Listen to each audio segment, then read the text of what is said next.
২৪ April যুক্তরাষ্ট্রের প্রেক্ষাগৃহ সহ ৮০টিরও বেশি দেশে মুক্তি পেয়েছে পপ সম্রাট মাইকেল জ্যাকসনের বায়োপিক মাইকেল। মাইকেল জ্যাকসনের সঙ্গীতভিত্তিক জীবনচিত্রটি এরই মধ্যে তুমুল জনপ্রিয়তাও পেয়েছে। সেই সাথে বড় ব্যবসায়িক সফলতার দিকে এগিয়ে যাচ্ছে বায়োপিকটি। মুক্তির প্রথম সপ্তাহেই আন্তর্জাতিক বাজারে ছবিটির আয় প্রায় $200 মিলিয়ন কাছাকাছি গেছে।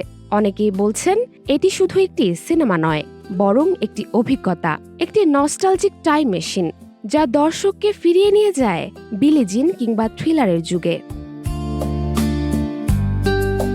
ছবিটি পরিচালনা করেছেন অ্যান্টনি ফুকুয়া। সবচেয়ে বড় চমক, ছবিতে মাইকেল জ্যাকসনের চরিত্রে অভিনয় করেছেন তারই ভাতিজা জাফর জ্যাকসন। তার পারফরম্যান্স ইতিমধ্যেই প্রশংসা কুড়িয়েছে।